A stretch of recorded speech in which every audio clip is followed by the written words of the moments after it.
माझे नाव साईराज प्रमोद वारे. इयत्ता तिसरी.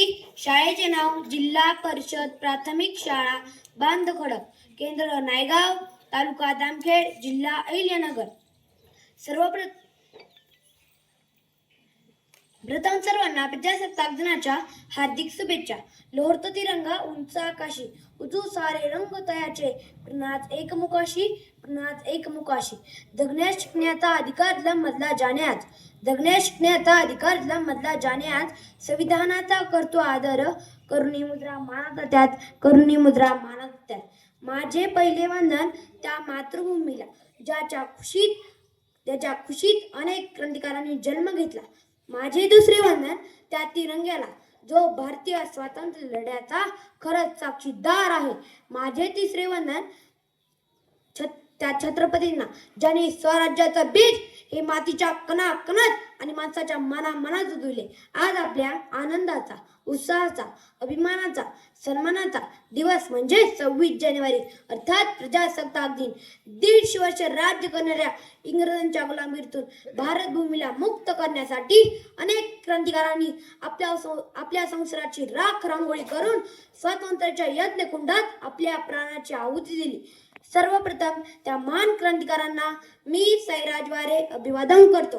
तसेच रात्रंदिवस डोळ्यात तेल घालून सीमेवर तैनात असणाऱ्या जिगरबाज सैनिकांना मी साईराज वारे अभिवादन करतो आणि माझ्या बोलण्यास प्रारंभ करतो.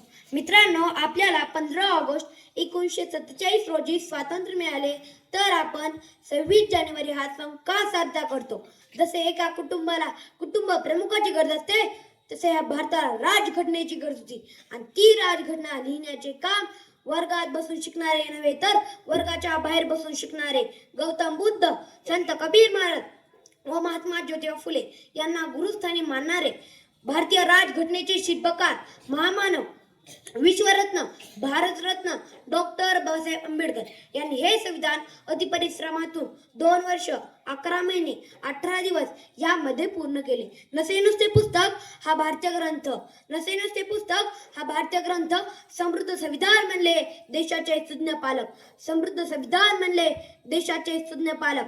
गुलामगिरी संपली, झाले गणराज्य, सत्ता झालेले चालक आणि जनता म्हणली मालक. मित्रांनो 26 जानेवारी 1950 ला संविधान का स्वीकारले? कारण पंडित जवाहरलाल नेहरू यांनी 26 जानेवारी 1930 ला नागपूर अधिवेशनात तिरंगा फडकवून स्वातंत्र्याची मागणी केली होती. हा दिवस स्मरणीय राहत डॉक्टर बाबासाहेब आंबेडकरांनी लिहिलेले संविधान स्वीकारण्यात आले. खऱ्या अर्थाने प्रजाती सत्ता आली.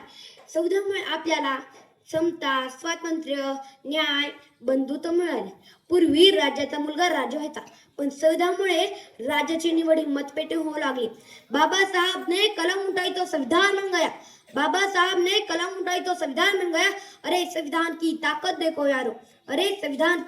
देखो यारो, चाहे बेचने वाला भी आज इस देश का पंतप्रधान बन गया. संविधान आपल्याला न्याय, हक्क दिले आहेत, तेच कर्तव्य दिले आहे. आजही देशासमोर अनेक समस्या आहेत. शेतकऱ्यांच्या आत्महत्या, स्त्रियांवर होणारे अत्याचार यासारख्या समस्या सोडवायचा प्रयत्न केला पाहिजे. प्रत्येकाने त्यासाठी जे जमेल ते केली पाहिजे. जाता एवढेच बोलतो, स्वातंत्र्यवीरांना करूया शत प्रणाम. त्यांच्या निस्वार्थ त्यागाने तर भारत बनला महान. जय हिंद, जय भारत. धन्यवाद. अतिशय सुंदर आणि सविस्तर, कोणत्याही प्रकारची चूक न होता